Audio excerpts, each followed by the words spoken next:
Kumusta naman kaya mga kabayan? Ako magpapakita na naman sa inyong isang luto. Napakasarap pero napakasimple lamang. Medyo sosyalin din ang dating. Aba, ay broccoli. Yan ha, broccoli. Ating iahalbos muna yung mga gayaan papagayat para ibabalance lang natin. Hindi naman natin para palambutin.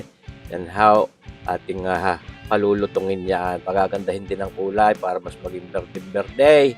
Yan ha, ating hindi na masyadong tatagalan din ang paghahalbos niyan at hindi maganda pag yan ninalubsak. Dapat yan ay malutong.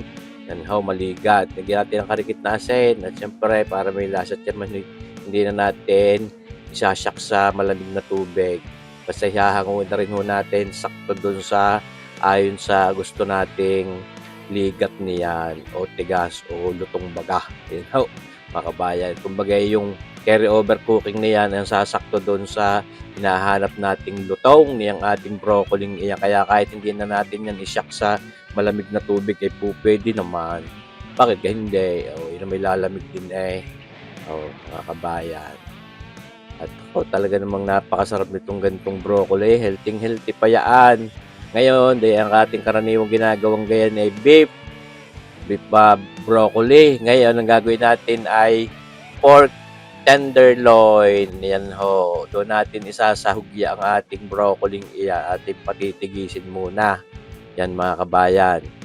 Para hindi nagtutubig. Ngayon, tayo ay mag-uutay na magluto nitong ating pork tenderloin. Di yan sa ating non-stick wok pa na yan. Ating pinaiinit na diyan.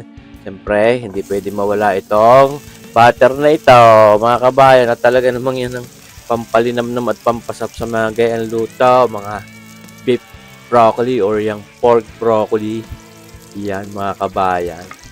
Kaya syempre may bawang din tayong gagamitin diyan. Hindi pwedeng mawala. Aba, kulang ang sarap. Pagka wala yung ating garlic na yan. Ayan ha. Talaga namang hindi po pwedeng mawala diyan sa mga sangkutsahit papagayaan. Di ba gahaw? At pagkatapos niya yung ating garlic, siyempre, isasahog na natin din yung ating white onion o sweet onion. Magtitira tayo ng karikate pang pinale. Ayan ho. Talaga namang manamis na miss din naman yung sweet onion iyan o yung sibuyas na puting iyaan. Simple-simple ho ng lutong ito. Ako nga sa inyo, kayang-kaya nyo re. Kahit sundan nyo rin lahat ng video nga re. Pagkakasimple. Yan. Yun naman yung ating gagamitin din yung pork tenderloin, yung hindi masyadong matagal luluto. Dahil doon naman ho ay madaling palambutin. Siyempre, mga kabayan. Talaga okay, naglalaway na agad. So, marsipaw tawaray. Yan, kaya ito, ating isasahog na yung ating pork tenderloin na yan. Wala karikit laang dahil pag nakakabili naman yung mga tenderloin na hindi naman toong marami yan at yan mo sa isang buong baboy dalawa lamang na pirasong papagayaan. Ayan how.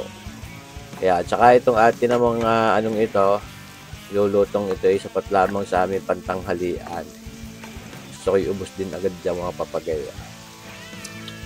Talaga naman nakakapataltak Kako nga sa inyo, kasarap din naman ang mga papagayaan. Kahit hindi magkanin din ang sisilbi mong rice iyo ng ating broccoli. Siyempre, lalagyan natin ng paminta. Maganda kung marami-rami para mas mabango at mas masarap yung ating nilulutong yan. Ang ating ground pepper na yan. Di ba mga kabayan? Hindi palalasahin pa rin natin.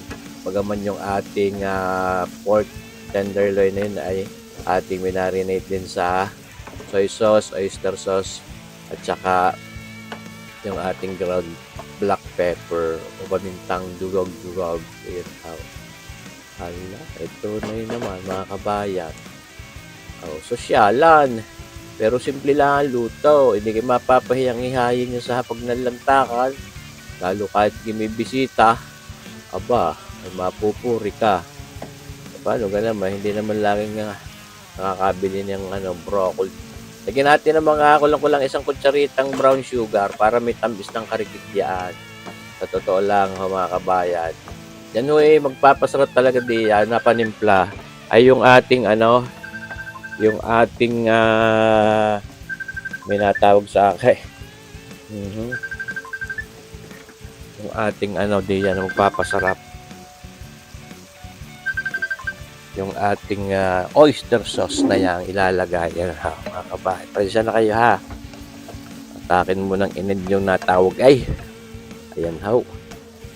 Oyster sauce. Nako, hindi po pwedeng mawala yan sa mga gayang luto. At yan ang talaga nagpapasarap at nagpapalinamnam niyan. Mga kabayan. Okay, bagahaw. At ilang palalambot din niya ng karikit. Kako nga, hindi naman ito napakatagal. Pero pinaangang din natin ng karikit. At nang sa gayon, yung ating panimpla ginamit ay maabsorb niyang ating pork tenderloin na yan para talagang lumasa. Dahil sa totoo lang ho, yung mga gayang tenderloin, kung ikukumpara mo sa ibang parte ng baboy, mga lalo yung mga belly, yung mga liempo, ay medyo hilaw ho ang lasa niya, medyo matabang yan.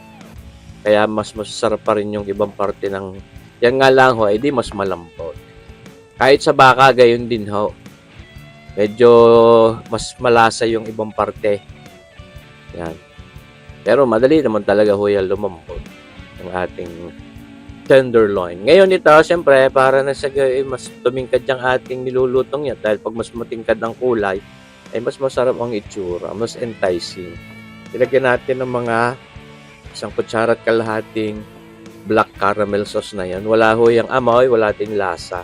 Pampaganda lang talaga ng kulay.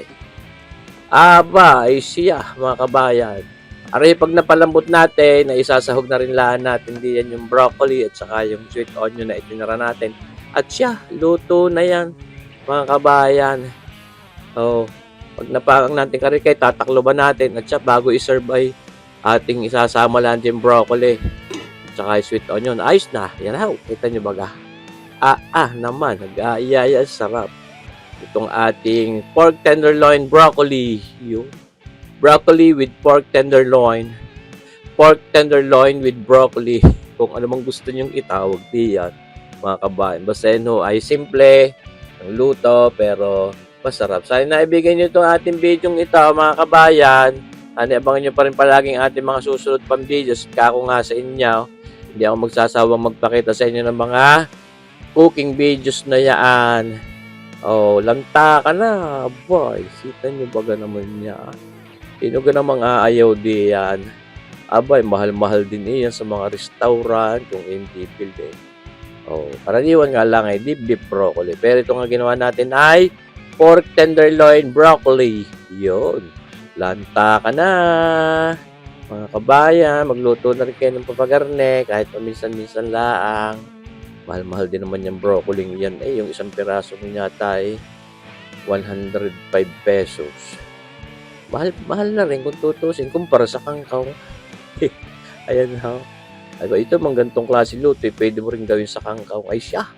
Maraming salamat mga kabayan sa inyong panonood ulit. At talagang ako'y gagawa ulit ng sunod na cooking video.